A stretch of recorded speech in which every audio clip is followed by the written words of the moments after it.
Investasi asing lebih pilih Malaysia dan Vietnam. Indonesia perlu atasi regulasi yang berbelit. Jangan pengusaha diganggu. Kalau Malaysia bisa bikin izin dalam 2 minggu, kenapa kita izinnya 2 tahun? Rupiah kita baru aja tembus 18.000 dan diprediksi bisa ke 25.000 nih di akhir tahun. 80% pendapatan negara dari rakyat. Kita nggak waras bernegara. Cocok dengan tema kewarasan di itu. Nggak waras kita bernegara ini. Masa 80% hidup negara ditanggung oleh rakyat? Lagi-lagi investor asing kabur dari Indonesia, Purubaya pusing. Kita kalah telak. Perusahaan teknologi terbesar di dunia, Nvidia, memilih untuk berinvestasi di Malaysia daripada di Indonesia. Dan total nilai investasi untuk proyek ini diperkirakan mencapai 72 triliun dengan I say this a lot on television, but I feel like 2025 was about trade wars, and 2026 is about resource wars. And so if you think about it within that context, what does it mean for a country like Malaysia? Indonesia dikutuk investor asing, bersahabat. Kepercayaan investor untuk menanam modal dekat Indonesia itu sudah hilang. Malah mereka menanam modal, investor ini menanam modalnya dekat Malaysia. Assalamualaikum warahmatullahi wabarakatuh. Jumpa lagi para sahabat dan teman-teman dengan Cak Farhan. Gimana kabar-kabarnya? Semoga kalian semuanya sehat-sehat saja. Yang baru bergabung di videonya Cak Farhan, terima kasih banyak-banyak yang sudah setia menonton di channel ini. Saya doakan semoga kalian semua dimurahkan rezekinya, dipanjangkan umurnya, dijauhkan dari malak bahaya oleh Allah Subhanahu wa taala. Amin amin ya rabbal alamin. Oke, para sahabat dan teman-teman, di video kali ini Mas Farhan akan nge-reaction beberapa video yang sudah di-tag di TikTok Mas Farhan tentang pidato Bapak Prabowo tentang harga sawit yang saat ini sudah anjlok, para sahabat, dan tentang rupiah yang semakin melemah yang ada dekat di Indonesia saat ini. Dan katanya kemarin ada statement dari konten kreator yang bernama Benik, melemahnya mata uang rupiah ini memang direncanakan oleh pemerintah Bapak Prabowo agar Indonesia menjadi negara pengekspor terbaik di dunia, terbesar macam itu. Tetapi para sahabat, bantahan dari konten kreator tersebut sekarang sudah dibantah oleh Bank Indonesia. Katanya itu tidak benar. Nih, tidak benar katanya. Apa? Kata-kata Indonesia itu melemahkan mata uang tersebut, para sahabat. Melainkan Indonesia ini sudah hilang kepercayaan dari investor-investor asing tentang kebijakan-kebijakan yang tidak menentu. Investor-investor nak menanam modal, ada syarat-syarat yang harus mereka tanda tangan, dan juga ada kebijakan-kebijakan yang dibuat sampai di Malaysia dibuat 2 hari, dekat Indonesia boleh dibuat sampai 2 tahun. Bapak Prabowo akhirnya marah, para sahabat. Kenapa tidak dekat Malaysia? Kalau Malaysia boleh buat perjanjian itu 2 hari, kenapa Indonesia dibuatnya 2 tahun macam itu, para sahabat? Dan para sahabat penasaran kan seperti apa? Kenapa Malaysia diserbu investor dan mata uangnya semakin melejit? Kita tonton sama-sama. Apa-apa benda boleh komen dekat bawah. Tetapi jangan lupa bantu sokong channel ini dengan like, comment, share, dan subscribe-nya. Kita tonton sama-sama. Let's go. Investasi asing lebih pilih Malaysia dan Vietnam. Indonesia perlu atasi regulasi yang berbelit. Nah, kalau nggak berbelit, gimana bisa korupsi? Ups, sorry guys ya, keceplosan. Kalau Malaysia bisa bikin izin dalam 2 minggu, kenapa kita izinnya 2 tahun? Saudara-saudara sekalian, justru pemerintah harus perbaiki semua institusi kita supaya ada iklim usaha yang baik.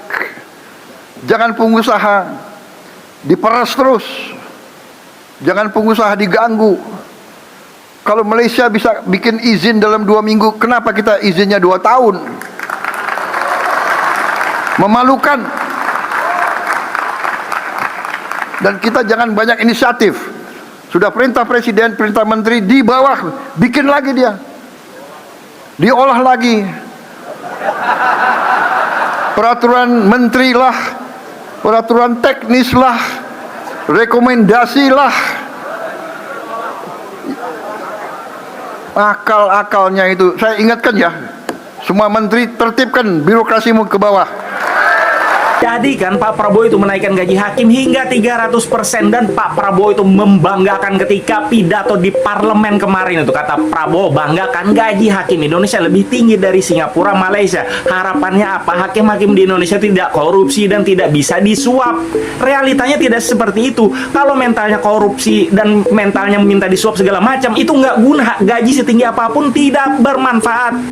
Tapi realita di lapangan tidak seperti itu. Walaupun gajinya setinggi langit, kalau mentalnya korup ya tetap bisa disuap seperti ini nih. Hakim di Makassar terima suap 1 miliar, sebagian duit dipakai main judi online. Bayangin guys, kan banyak lagi ini putusan-putusan yang tidak adil segala macam itu ya, hakimnya udah pasti disuap, makanya bisa putusan nggak adil. Hakim tersebut terbukti menerima suap 1 miliar untuk memenangkan perkara kasasi, dan juga hakim tersebut terbukti meminjam uang 90 juta kepada pelapor dan tidak mengembalikannya. Gokil nggak?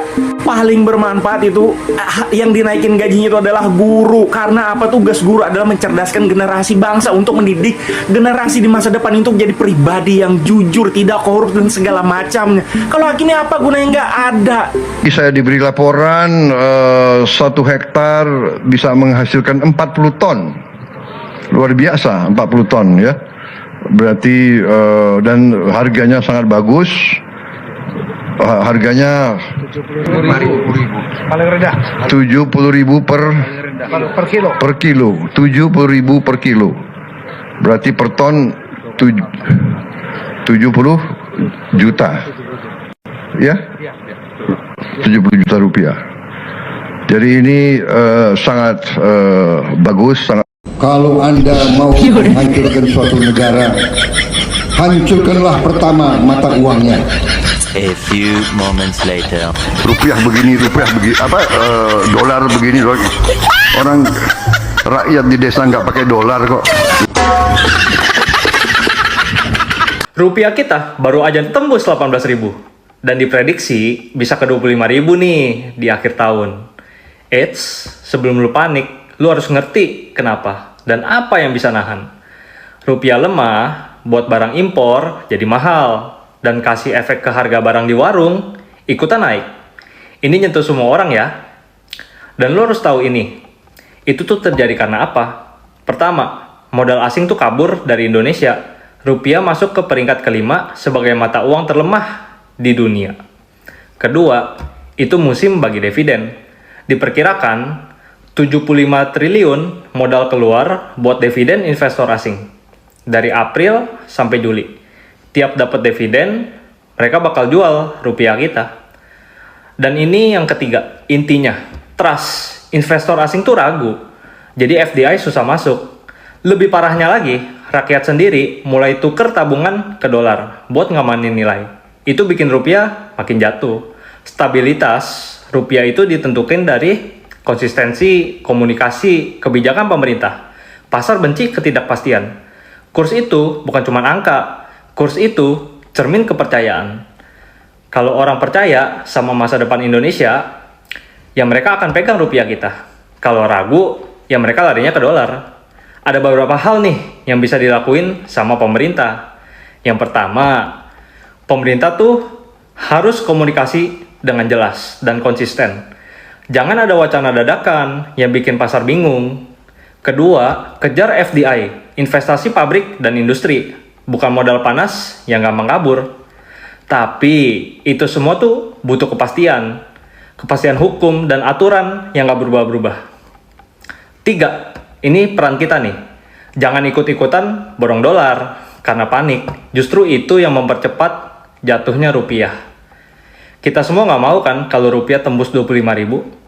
Cara nyegahnya itu paham, bukan panik. Lagi-lagi investor asing kabur dari Indonesia, Surabaya pusing. Kita kalah telak. Perusahaan teknologi terbesar di dunia, Nvidia, memilih untuk berinvestasi di Malaysia daripada di Indonesia. Dan total nilai investasi untuk proyek ini diperkirakan mencapai 72 triliun dengan proses pembangunan yang hanya memakan waktu 22 bulan saja. Menteri Keuangan Pak Surabaya bahkan dibuat pusing gara-gara kejadian ini. Keputusan Nvidia ini bukan tanpa alasan. Malaysia berhasil menggait investasi besar, sementara Indonesia, khususnya Batam yang sangat sangat dekat sekali lokasinya dengan Johor Bahru dan dengan Singapura, itu ditinggalkan dan tertinggal karena beberapa aspek penting. Malaysia punya kebijakan dan rencana yang jelas mengenai perkembangan AI dan data center. Pemerintah Malaysia telah mengalokasikan hingga 5,9 miliar ringgit Malaysia atau sekitar 23,38 triliun rupiah dalam anggaran mereka di tahun 2026 untuk mendukung sektor AI negara tersebut. Fasilitas di Johor Bahru ini termasuk yang menggunakan energi terbarukan, dan dalam proyek Nvidia tersebut akan dibangun solar farm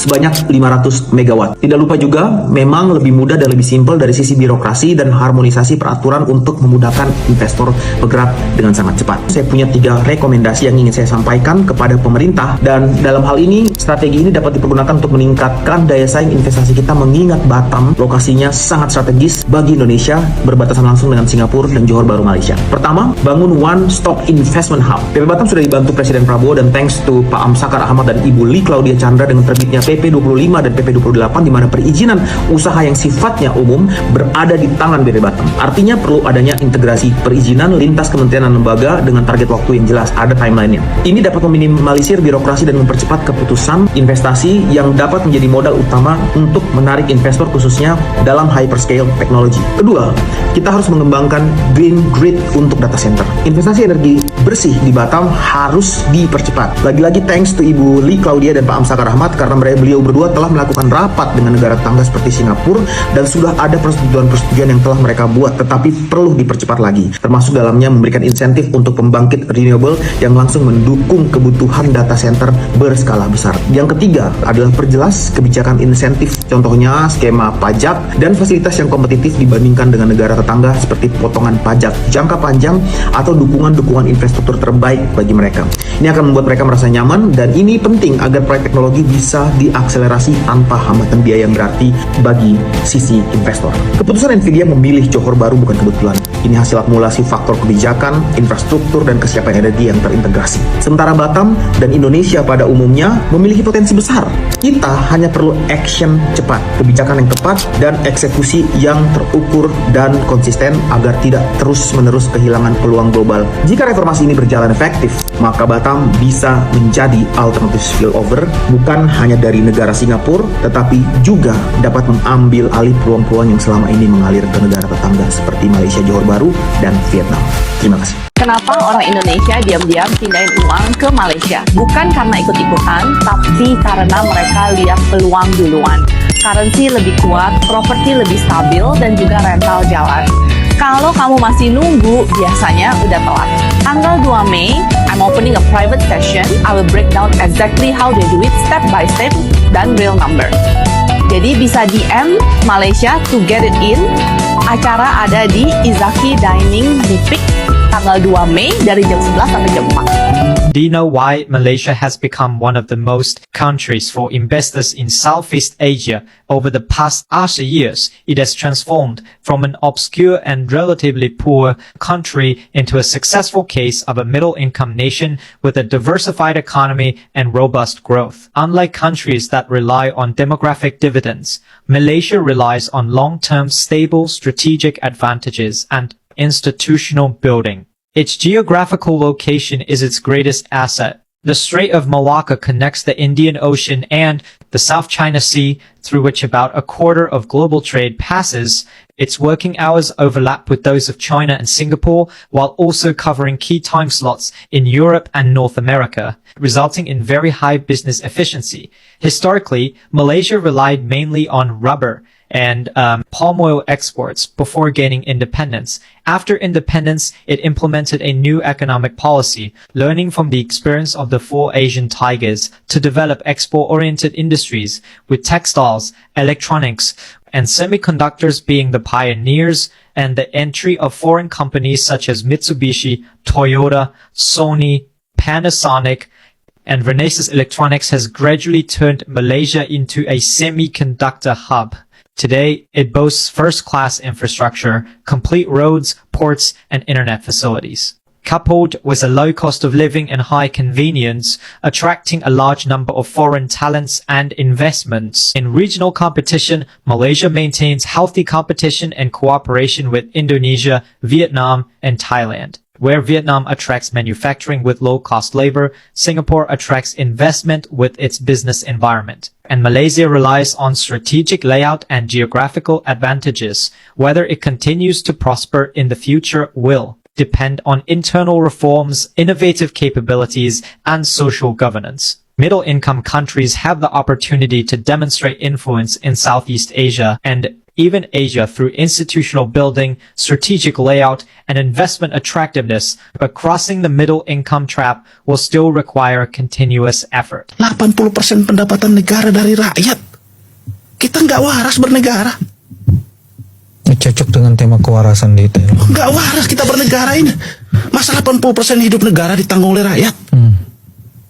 Sementara kita sumber daya berlimpah, Mas. Loh, sepanjang belum ada presiden yang mengatakan bahwa hentikan semua pajak, hapus semua pajak, maksimalkan sumber daya alam untuk memakmurkan rakyat, baru kita bicara negara bangsa.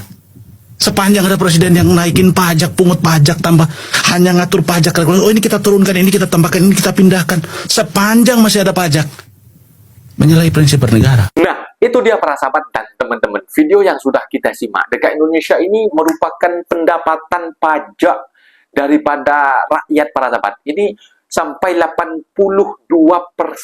Yang kekayaannya dari sawit, dari minyak, dari nikel, dari emas, dari tembaga.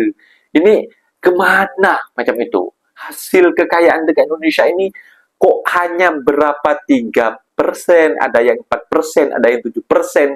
Ini kok yang 82% dalam lingkaran tersebut, sahabat, kok malah yang didapatkan dari pajak rakyat. Ini Indonesia ini sebenarnya kekayaannya kemana?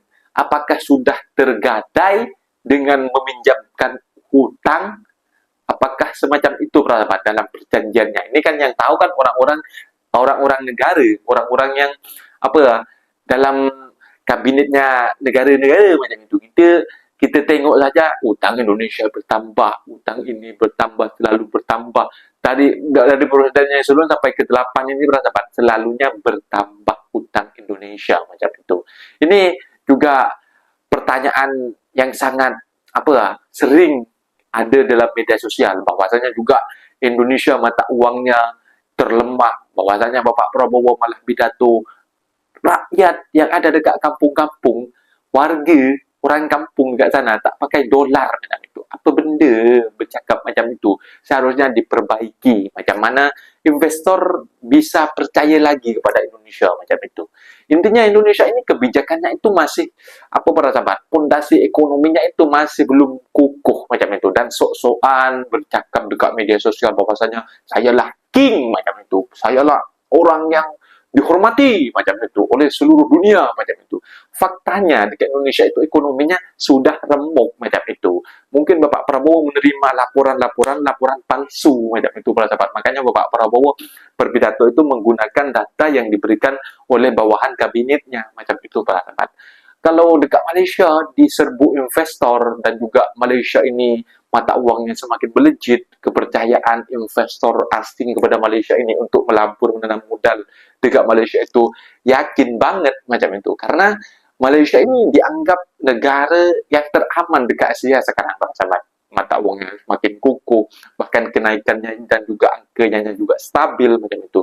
Kita sudah masuk daftar mata uang terlemah dekat dunia, para sahabat. Indonesia parah lah, harus diperbaikilah pondasi ekonominya ke depannya agar boleh turun macam itu, para sahabat. Mungkin videonya sampai di sini, para sahabat, dan teman-teman, apabila ada kata benda yang silap, Mas Farhan minta maaf sebesar-besarnya. Mohon dibenarkan di kolom komentar. Undur diri. Assalamualaikum warahmatullahi wabarakatuh.